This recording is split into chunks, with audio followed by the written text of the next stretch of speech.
On a quiet June night in 1924, when the city slept sound and the wind barely roared, lived Frank D. Miner, 63 years old, with a story that's strange and a little bit bold. On Nevada Avenue, tucked in his bed, with dreams in his mind and a cap on his head, he hadn't a clue what was soon to unfold, a tale of sharp tempers and courage untold.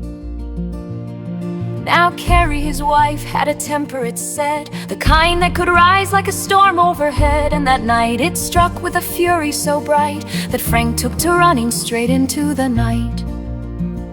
No boots on his feet, no coat for the air, just a long flapping nightgown in panic despair.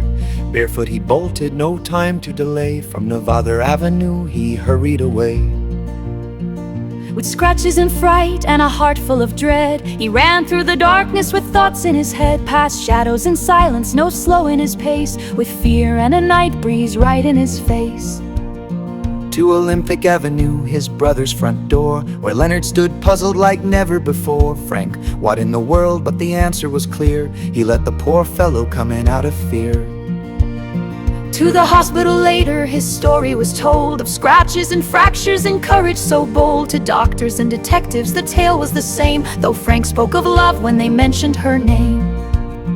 I love her, he said, but I must confess, her temper's a thing I would favor far less. No charges he'd make, no anger he'd keep, just a brother's spare bed and a night's troubled sleep.